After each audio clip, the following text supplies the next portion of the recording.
And welcome back, guys, to the next episode of my FIFA 20 Aston Villa career mode. This is episode 56, and it is the last episode, last episode of this season with games. We'll do an episode, a short episode next with going over transfers or stats and all that kind of stuff, if you guys want to see all of it.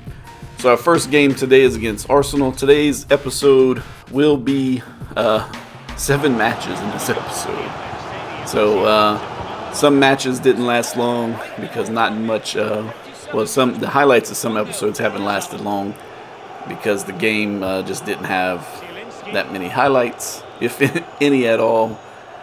So here we are, our first game against Arsenal. Newhouse knocks in the first goal of the game. 43 minutes in. This would be a nice big win for us here as Arsenal is in first place, I still believe, first or second place in the table.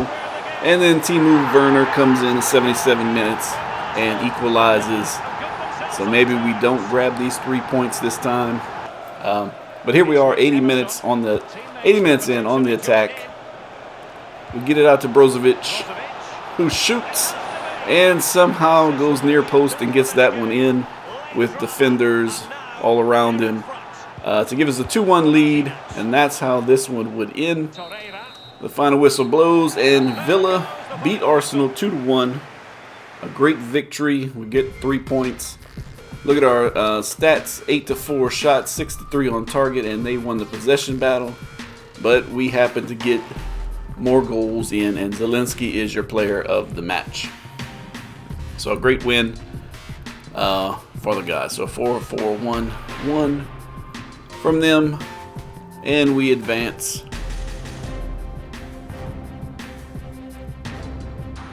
And we head to our press conference before our Burnley match, the FA Cup semi-final. You know, the usual questions they ask us during these press conferences. That's why I kind of just don't read them, and I speed them up to where you can look at them and see the results of them, but we don't have to sit and be bored by it the whole time. So we're live from Wembley Stadium, the famed Wembley Stadium, to take on Burnley in this FA Cup semifinal. That's something that Burnley made it to the semifinal. Good for them. So there's their 4-4-2. Ben Mee, I believe, is the one retiring at the end of the year. So a defender gone for Burnley. And here's the Villa lineup for today. And as always, we go with our 4-3-3. Suso, Icardi, Terrier up top, Loftus-Cheek, Newhouse, and Harris in the middle. Alexander-Arnold, Abram, Rudiger, Digne in the back, and Mueller in goal today. So here we are, 25 minutes in on the attack. We get it to Harris. Nice pass to Icardi. Oh, we see it, the setup. Can he finish? Left foot, and he knocks it in to take the 1-0 lead, 28 minutes in. 1-0 Villa. 52 minutes in, Villa on the attack again. Icardi's fighting off the defender. Goes with the finesse shot and drills it into the top corner to make it 2-0. And this one is likely over, and we're likely going on to the FA Cup final. So here we are, the last few minutes. Fighting. We get to Alexander-Arnold. Out to Douglas Luiz. Back to Arnold. To Suso. The cross comes in, and Icardi finishes it with just a minute to spare about, and gets his brace. And we take the 3-0 win here today at Wembley Stadium against Burnley. We shake hands, and we move on. We look at our match facts. They only had one shot. It was on target. And 47% possession. Man of the match is Mauro Icardi, 9.5 rating. Had the 2 goals scored. And here's Burnley. Nobody really played great for Burnley today.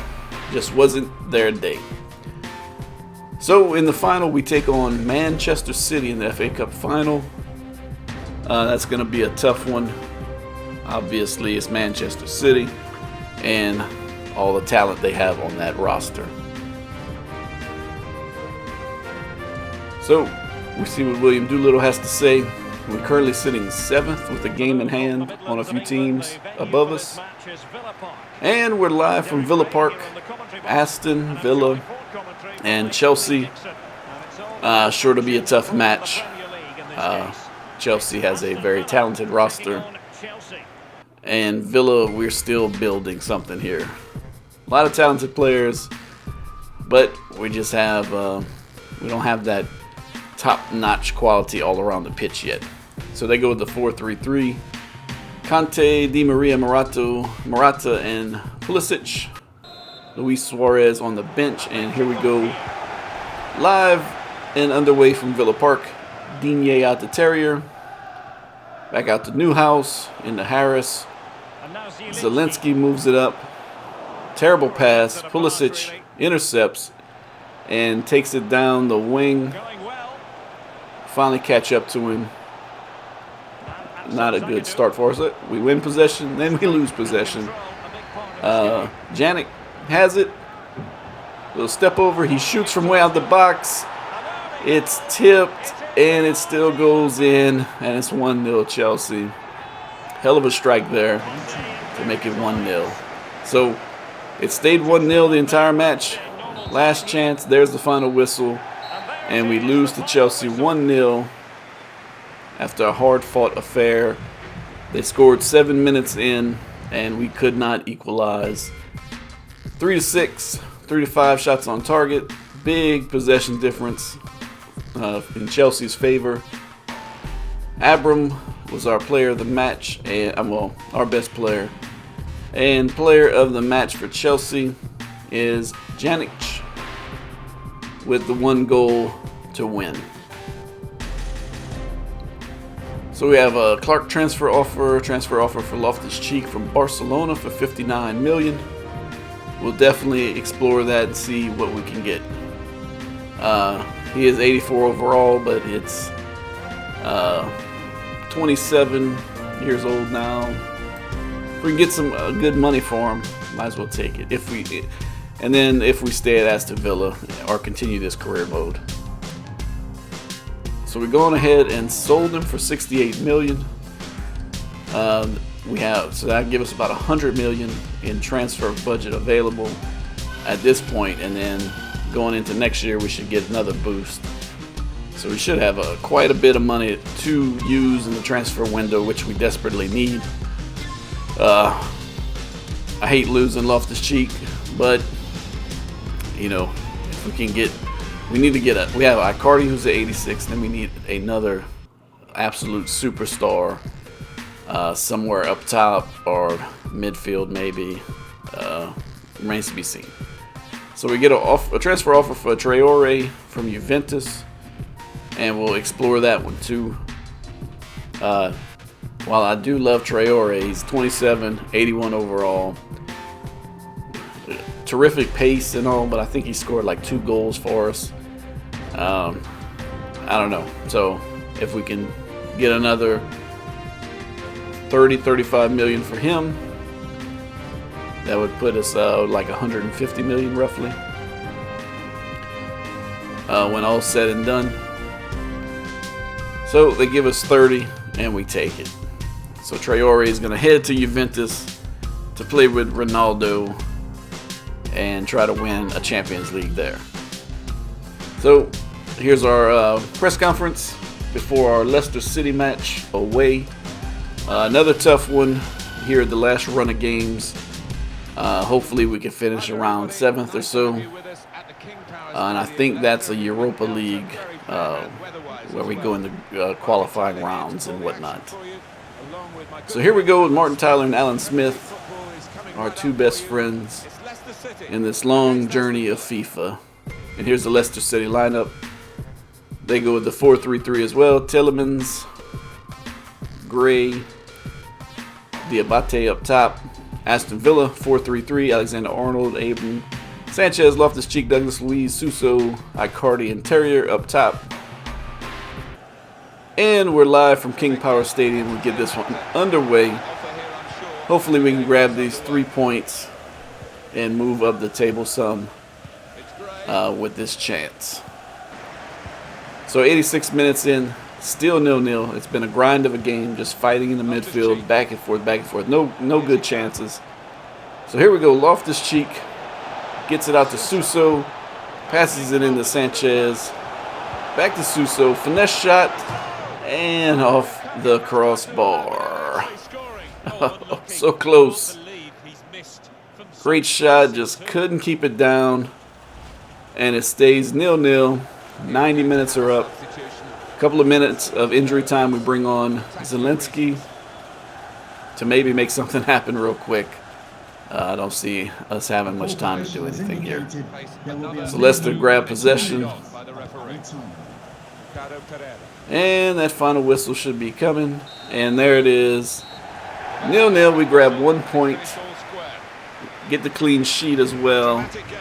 But that is not good enough at this point, this late in the season. Look at the facts. 5 to 8 shots, 3 to 3 on target, 55-45 possession. And player of the match today is Magnan, who is our keeper. So good win for him, but usually when you see the keeper as the player of the match, that means you didn't score any goals as well. So Loftus-Cheek deserves all praise. Last two encounters, our offense is fine, and we stay content. We need to get these guys up to very happy and boost these stats up. So Loftus-Cheek has been sold, and then an offer comes in for Digne from Atletico Madrid. We'll negotiate with him too. He's 85 overall, but 29 years old. His current value is 47 million, so if we can get something around that, I probably would take it. So 34.7 is the highest that we're willing to go, and that's just not enough for Digne, so we keep him. Next match today is going to be away against Southampton. Douglas Luiz wants to play more, and Jack Clark has been approached about a transfer. So we're currently sitting in 8th place. Game in hand on a few teams at the top of us. Probably 7th is the best we can hope for to overtake Chelsea.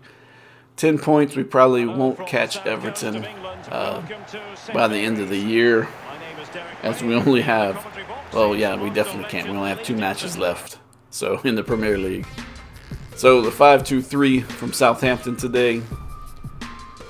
Our old player, Trezeguet, is a winger for Southampton now. I believe at one point he was playing for, I don't know, Juventus or something. No, I forget who he's playing for. So, it was an Italian team, I believe. So here we go. We get this one underway. Live from St. Mary's Stadium, Southampton and Aston Villa. Hopefully we can handle this one. We should, but you know how that goes when you play weaker teams. Ruiz on the attack.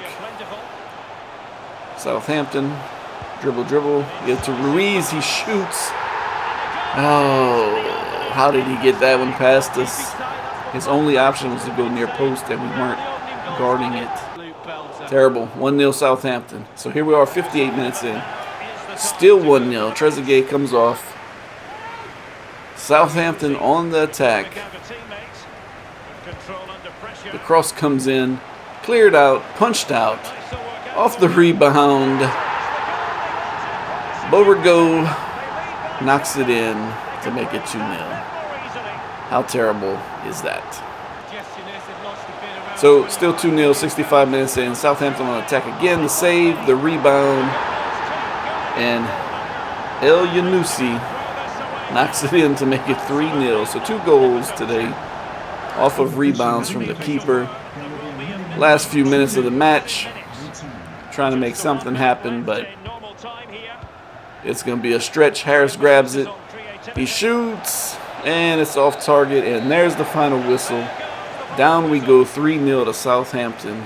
What a terrible, terrible loss at this point of the season. Look at our facts.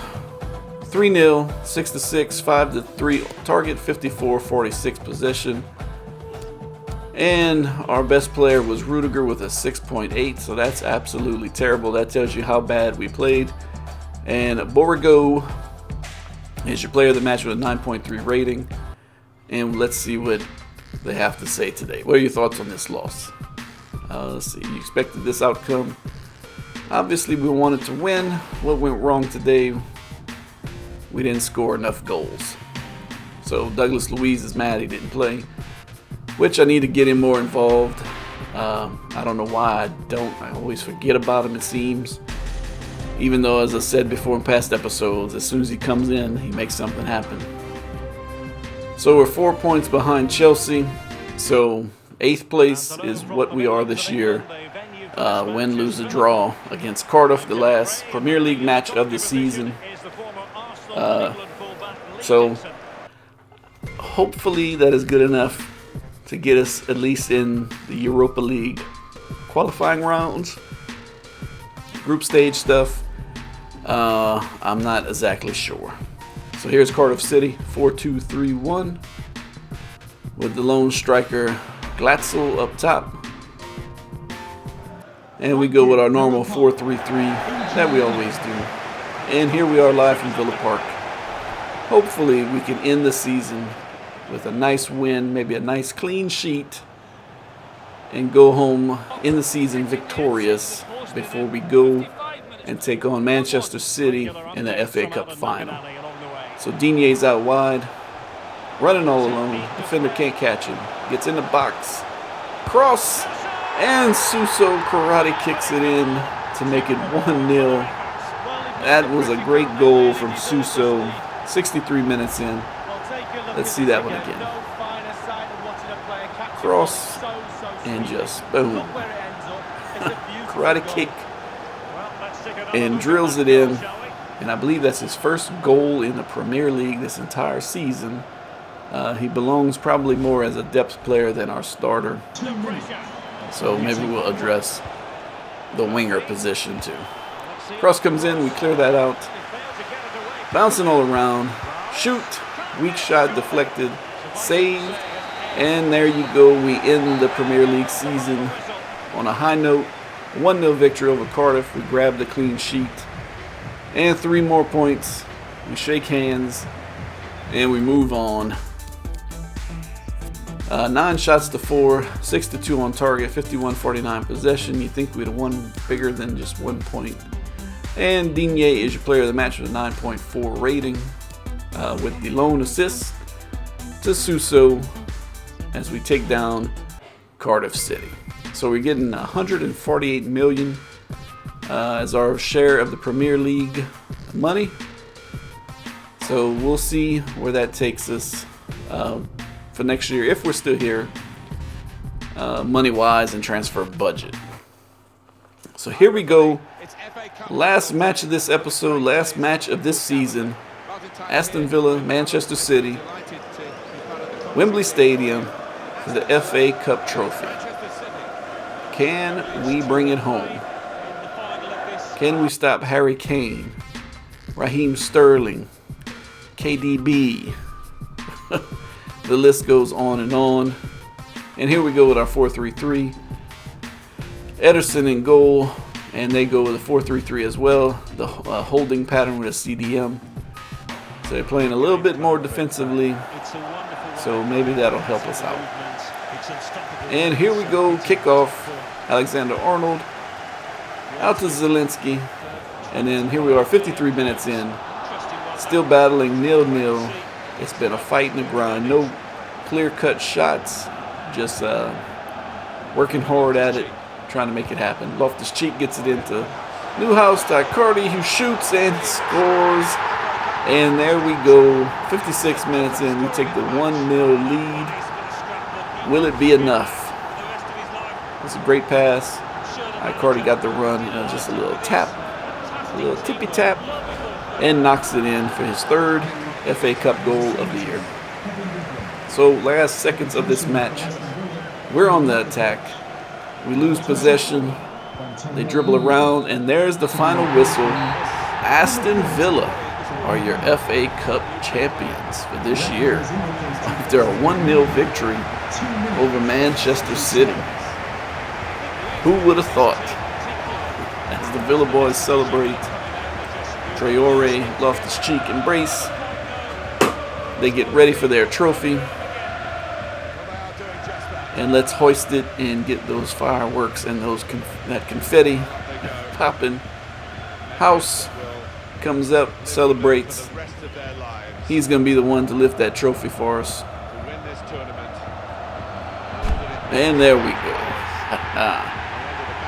At least we got one. We won the FA. So I think FA Cup, if you win it, aren't you in the Europa League? Or you get something. I forget. I need to learn these tournament rules better. So here's our match facts. 6-4, 4-2. We lose possession battle, but we get that one goal that mattered the most. Mauro Icardi is your player of the match, 8.0 rating with the one lone goal in the entire match. No one played too well for Manchester City. And William Doolittle gives his last press conference of the season. What an amazing game. Any thoughts? Determination is what it took. Loftus-Cheek is continuing his hot run, and you managed to win a close match. We deserve to win. We were the better team. So there you go. We end this one with some player training. $39 million in the transfer budget. Jack Clark wants to talk to man, so we'll hurry up and we'll give him a deal so the board don't sack us for not signing Jack Clark. You know how these FIFA conditions can get. So we're offering $10,000 a week, $50,000 signing bonus, and he accepts that smartly. And we're looking forward to next year. We're going to check out who won the Champions League and all that stuff in a short, maybe a little 10-minute video next episode. Maybe not even that long, just an overall look at some things. So please smash that like button. Comment below with any suggestions. Until next episode, take care.